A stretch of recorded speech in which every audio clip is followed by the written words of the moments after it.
Capítulo 3. Cuando la sirvienta me precedía por las escaleras, me aconsejó que tapase la bujía y procurase no hacer ruido, porque su amo tenía ideas extrañas acerca del cuarto donde ella iba a instalarme, y no le agradaba que nadie durmiese en él. Le pregunté los motivos, pero me contestó que solo llevaba en la casa 2 años, y que había visto tantas cosas raras, que ya no le quedaban ganas de curiosidades. En lo que me concernía, la estupefacción no me dejaba lugar a la curiosidad. Cerré, pues, la puerta y busqué el lecho. Los muebles se reducían a una percha, una silla y una enorme caja de roble, con aberturas laterales a manera de ventanillas. Me aproximé a tan extraño mueble, y me cercioré de que se trataba de una especie de lecho antiguo, sin duda destinado a suplir la falta de una habitación separada para cada miembro de la familia. Formaba de por sí una pequeña habitación, y el alféizar de la ventana, contra cuya pared estaba arrimado el lecho, hacía las veces de mesilla. Hice correr una de las tablas laterales, entré llevando la luz, cerré y sentí la impresión de que me hallaba a cubierto de la vigilancia de Heathcliff o de otro cualquiera de los habitantes de la casa. Deposité la bujía en el alféizar de la ventana. Había allí, en un ángulo, varios libros polvorientos, y la pared estaba cubierta de escritos que habían sido trazados raspando la pintura. Aquellos escritos se reducían a un nombre: Catalina Earnshaw, repetido una vez y otra en letras de toda clase de tamaños. Pero el apellido variaba a veces, y en vez de Catalina Earnshaw, se leía en algunos sitios Catalina Heathcliff o Catalina Linton. Sintiéndome muy cansado, apoyé la cabeza contra la ventana y empecé a murmurar: Catalina Earnshaw, Heathcliff, Linton. Los ojos se me cerraron, y antes de 5 minutos creí ver alzarse en la oscuridad una multitud de letras blancas, como lívidos espectros. El aire parecía lleno de Catalinas. Me incorporé, esperando alejar así aquel nombre que acudía a mi cerebro como un intruso, y entonces vi que el pabilo de la bujía había caído sobre uno de los viejos libros, cuya cubierta empezaba a chamuscarse saturando el ambiente de un fuerte olor a piel de becerro quemada. Me apresuré a apagarlo, y me sentía frío y un ligero mareo. Cogí el tomo chamuscado por la vela y lo hojeé. Era una vieja Biblia, que olía a polillado, y sobre una de cuyas hojas, que estaba suelta, leí: este libro es de Catalina Earnshaw, y una fecha de 25 años atrás. Cerré el volumen, y cogí otro y luego varios más. La biblioteca de Catalina era escogida, y lo estropeados que estaban los tomos demostraba que habían sido muy usados, aunque no siempre para los fines propios de un libro. Los márgenes blancos de cada hoja estaban cubiertos de comentarios manuscritos, algunos de los cuales constituían sentencias aisladas. Otros eran, al parecer, retazos de un diario mal pergeñado por la torpe mano de un niño. Encabezando una página sin imprimir, descubrí, no sin regocijo, una magnífica caricatura de José, diseñada burdamente, pero con enérgicos trazos. Sentí un vivo interés hacia aquella desconocida Catalina, y traté de descifrar los jeroglíficos de su letra. ¡Qué domingo tan malo!, decía uno de los párrafos. ¿Cuánto daría porque papá estuviera aquí? Hindley le sustituye muy mal y se porta atrozmente con Heathcliff. H y yo vamos a tener que rebelarnos. Esta tarde comenzamos a hacerlo en todo el día. No dejó de llover. No pudimos ir a la iglesia, y José nos reunió en el desván. Mientras Hindley y su mujer permanecían abajo sentados junto a la lumbre, estoy segura de que, aunque hiciesen algo más, no por ello dejarían de leer sus Biblias. A Heathcliff, a mí y al desdichado mozo de mulas nos ordenaron que cogiésemos los devocionarios y subiésemos. Nos hicieron sentar en un saco de trigo, y José inició su sermón, que yo esperaba que abreviase a causa del frío que se sentía allí. Pero mi esperanza resultó fallida.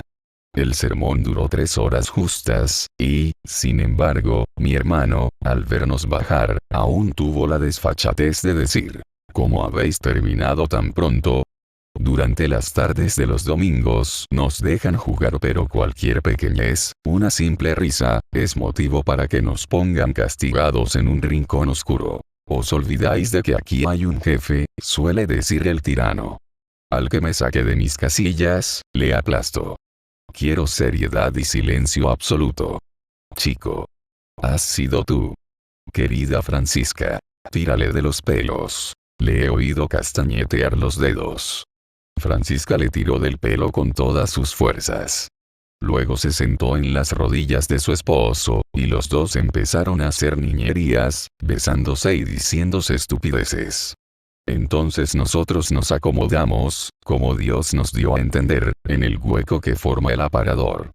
Colgué nuestros delantales ante nosotros como si fueran una cortina, pero apenas lo había hecho, cuando llegó José, deshizo mi obra, y pegándome una bofetada, sermoneó. El amo recién enterrado, domingo como es, y las palabras del Evangelio resonando todavía en vuestros oídos, y ya os ponéis a jugar. ¿No os da vergüenza? Sentaos, niños malos, y leed libros piadosos, que os ayuden a pensar en la salvación de vuestras almas. Mientras nos hablaba, nos tiró sobre las rodillas unos viejos libros, y nos obligó a sentarnos de manera que un rayo de la claridad del hogar nos alumbrase en nuestra lectura. Yo no pude soportar tal ocupación que querían darnos. Cogí el libro y lo arrojé donde estaban los perros, diciendo que tenía odio a los libros piadosos.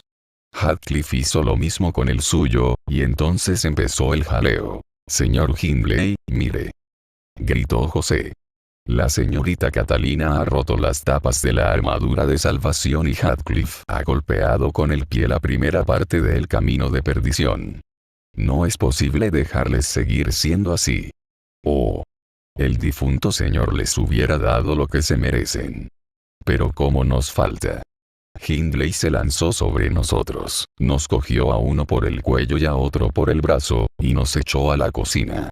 Allí José nos aseguró que el diablo vendría a buscarnos con toda certeza y nos obligó a sentarnos en distintos lugares, donde hubimos de permanecer, separados, esperando el advenimiento del prometido personaje.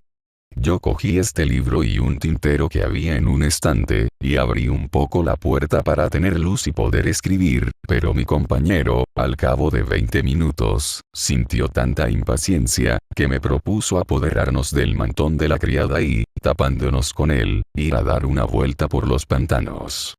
¡Qué buena idea! Así, si viene ese malvado viejo, creerá que su amenaza del diablo se ha realizado, y entre tanto nosotros estaremos fuera, y creo que no peor que aquí. A pesar del viento y de la lluvia, el plan de Catalina debió realizarse, porque el siguiente comentario variaba de tema, y adquiría tono de lamentación. Qué poco podía yo suponer que Hindley me hiciera llorar tanto. Me duele la cabeza hasta el punto de que no puedo ni ponerla sobre la almohada. Pobre Heathcliff. Hindley le llama vagabundo, y ya no le deja comer con nosotros ni siquiera sentarse a nuestro lado. Dice que no volveremos a jugar juntos, y le amenaza con echarle de casa si le desobedece.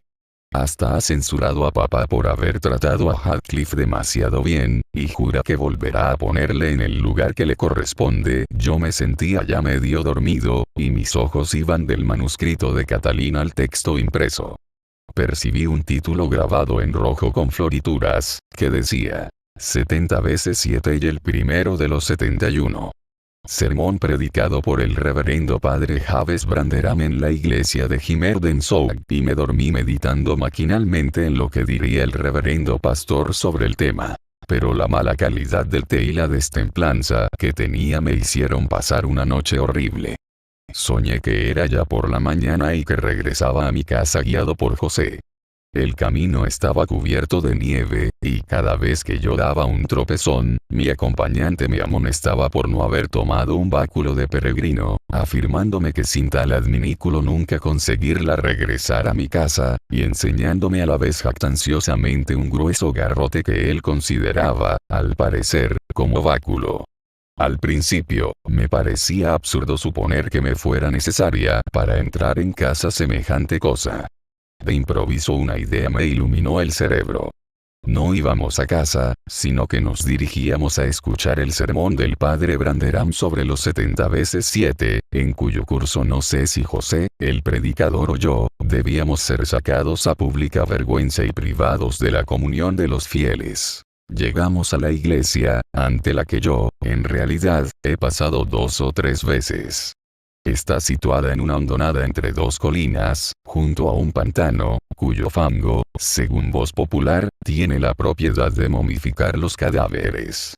El tejado de la iglesia se ha conservado intacto hasta ahora, mas hay pocos clérigos que quieran encargarse de aquel curato, ya que el sueldo es solo de 20 libras anuales, y la rectoral consiste únicamente en 2 habitaciones, sin vislumbre alguno, por ende, de que los fieles contribuyan a las necesidades de su pastor con la adición de un solo penique.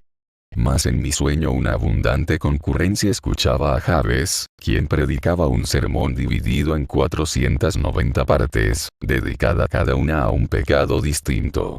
Lo que no puedo decir es de dónde había sacado tantos pecados el reverendo. Eran, por supuesto, de los géneros más extravagantes, y tales como yo no hubiera podido figurármelos jamás. ¡Oh, qué pesadilla! Yo me caía de sueño, bostezaba, daba cabezadas, y volvía a despejarme. Me pellizcaba, me frotaba los párpados, me levantaba y me volvía a sentar, y a veces tocaba a José para preguntarle cuándo iba a acabar aquel sermón. Pero tuve que escucharlo hasta el fin. Cuando llegó al primero de los 71, acudió a mi cerebro una súbita idea. Levantarme y acusar a Javes Branderham como el cometedor del pecado imperdonable. Padre, exclamé. Sentado entre estas 4 paredes he aguantado y perdonado las 409 divisiones de su sermón. 70 veces 7 cogí el sombrero para marcharme, y 70 veces 7 me ha obligado usted a volverme a sentar. Una vez más es excesiva. Hermanos de martirio, duro con él. Arrastradle y despedazadle en partículas tan pequeñas, que no vuelvan a encontrarse ni indicios de su existencia. Tú eres el reprobo, gritó Javes, después de un silencio solemne. 70 veces 7 te he visto hacer gestos y bostezar. 70 veces 7 consulté mi conciencia y encontré que todo ello merecía perdón. Pero el primer pecado de los 71 ha sido cometido ahora, y esto es imperdonable. Hermanos, ejecutad en él lo que está escrito. Honor a todos los santos. Emitida esta orden, los concurrentes enarbolaron sus báculos de peregrino y se arrojaron sobre mí.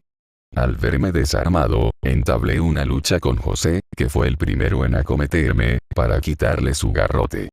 Se cruzaron muchos palos, y algunos golpes destinados a mí cayeron sobre otras cabezas.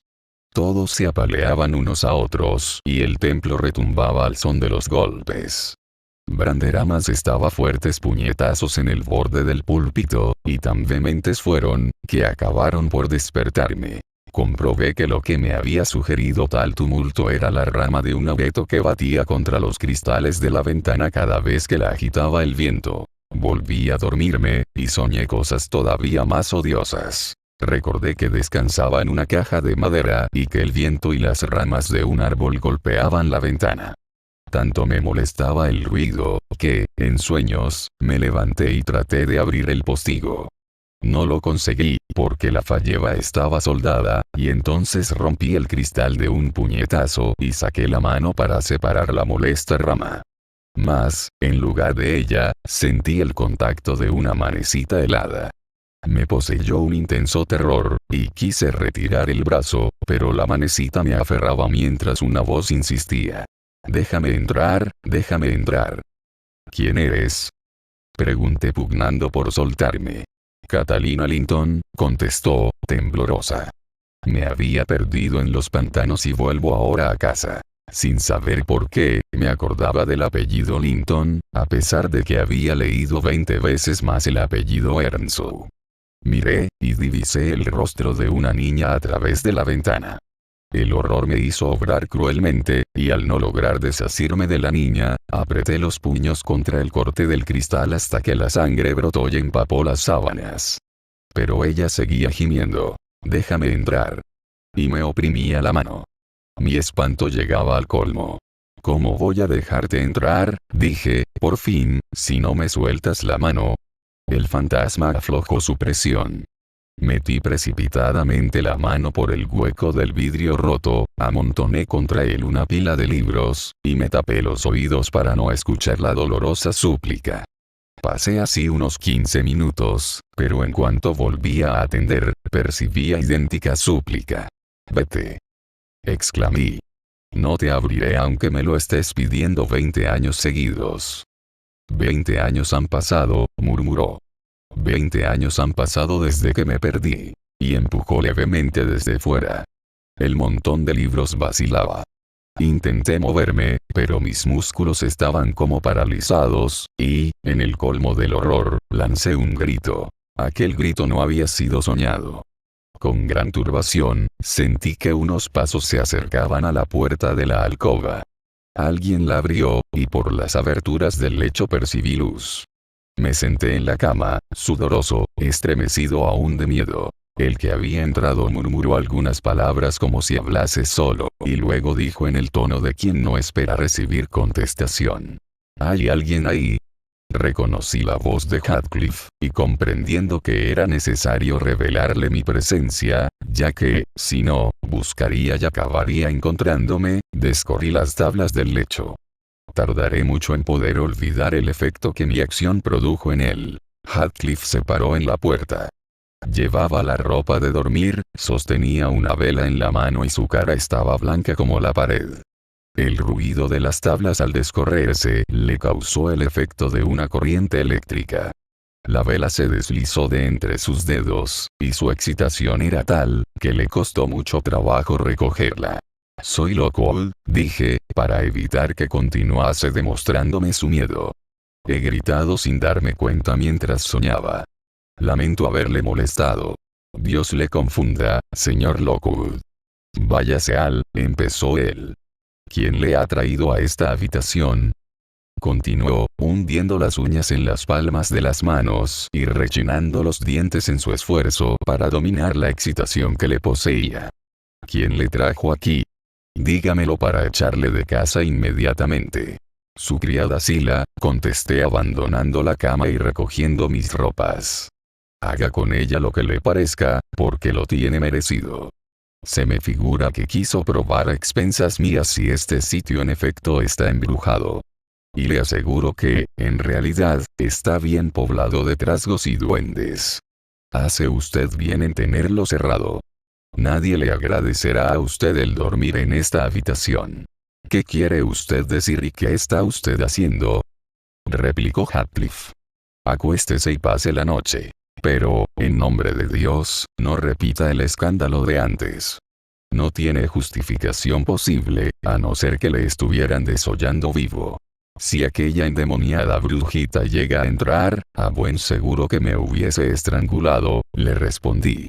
«No me siento con ganas de soportar más persecuciones de sus hospitalarios antepasados. El reverendo Javes Branderham, ¿no sería tal vez pariente suyo por parte de madre?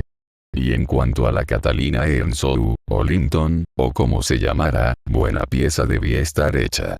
Según me dijo, ha andado errando durante 20 años, lo que sin duda es justo castigo de sus maldades». En aquel momento recordé que el apellido de Heathcliff estaba unido en el libro al de Catalina, lo que había olvidado hasta entonces. Me avergoncé de mi descortesía, pero, como si no me diese cuenta de haberla cometido, continué. «El caso es que a primera hora de la noche iba a decir hojeando esos librotes, pero me corregí, y continué, repitiendo el nombre que hay escrito en esa ventana, para ver si me dormía. «¿Cómo se atreve a hablarme de este modo estando en mi casa?», barbotó Heathcliff. «¿Se habrá vuelto loco cuando me habla así?». Se golpeaba la frente con violencia. Yo no sabía si ofenderme o seguir explicándome, pero me pareció tan conmovido, que sentí compasión de él, y proseguí contándole mi sueño, y le aseguré que jamás había oído pronunciar hasta entonces el nombre de Catalina Linton, pero, que, a fuerza de verlo escrito allí, llegó a corporeizarse al dormirme. Entre tanto que me explicaba así, Heathcliff, poco a poco, había ido retirándose de mi lado, hasta que acabó escondiéndose detrás del lecho. A juzgar por lo sofocado de su respiración, luchaba para reprimir sus emociones. Fingí no darme cuenta, continué vistiéndome, y dije: no son todavía las 3. Yo creía que serían las 6 lo menos. El tiempo aquí se hace interminable. Verdad es que solo debían ser las 8 cuando nos acostamos. En invierno nos retiramos siempre a las 9 y nos levantamos a las 4, replicó mi casero, reprimiendo un gemido y limpiándose una lágrima, según conjeturé por un ademán de su brazo. Acuéstese, añadió, ya que si baja tan temprano no hará más que estorbar. Por mi parte, sus gritos han enviado al diablo mi sueño. A mí me pasa lo mismo, contesté. Bajaré al patio y estaré paseando por él hasta que amanezca, y después me iré. No tema una nueva intrusión de mi parte. La muestra de hoy me ha quitado las ganas de buscar amigos, ni en el campo ni en la ciudad. Un hombre sensato debe tener bastante compañía consigo mismo. Magnífica compañía, murmuró Heathcliff. Coja la vela y váyase a donde quiera. Me reuniré con usted enseguida. No salga al patio, porque los perros están sueltos. Ni al salón porque Juno está allí de vigilancia. De modo que tiene que limitarse a andar por los pasillos y las escaleras. No obstante, váyase. Yo me reuniré con usted dentro de 2 minutos. Obedecí, y me alejé de la habitación todo lo que pude, pero como no sabía a dónde iban a parar los estrechos pasillos, me detuve, y entonces asistí a unas demostraciones supersticiosas que me extrañaron, tratándose de un hombre tan práctico al parecer como aquel personaje. Había entrado en el lecho, y de un tirón abrió la ventana, mientras rompía a llorar. «Oh, Catalina», decía, «ven. Te lo imploro una vez más. Oh, amada de mi corazón, ven, ven al fin». Pero el fantasma, con uno de los caprichos comunes a todos los espectros, no se dignó aparecer. En cambio, el viento y la nieve entraron por la ventana y extinguieron la luz. Tan dolorosa congoja se traslucía en la crisis sufrida por aquel hombre, que me retiré, reprochándome el haberle escuchado, y el haberle relatado mi pesadilla, que le había afectado de tal manera, por razones a que no alcanzaba mi comprensión. Descendí al piso bajo y arribé a la cocina, donde encendí la bujía en el rescoldo de la lumbre. No se veía allí ser viviente, excepto un gato que salió de entre las cenizas y me saludó con un quejumbroso maullido. 2 bancos semicirculares estaban arrimados al fogón. Me tendí en uno de ellos y el gato se instaló en el otro. Ya empezábamos ambos a dormirnos cuando un intruso invadió nuestro retiro. Era José, que bajaba por una escalera de madera que debía conducir a su desván. Lanzó una tétrica mirada a la llama, que yo había encendido, expulsó al gato de su lugar, se apoderó de él y se dedicó a cargar de tabaco una pipa que medía 3 pulgadas de longitud. Debía considerar mi presencia en su santuario como una desvergüenza tal que no merecía ni comentarios siquiera. En absoluto mutismo, se acercó la pipa a la boca, se cruzó de brazos y empezó a fumar. Yo no interrumpí su placer, y él, después de aspirar la última bocanada, se levantó, suspiró, y se fue tan gravemente como había llegado.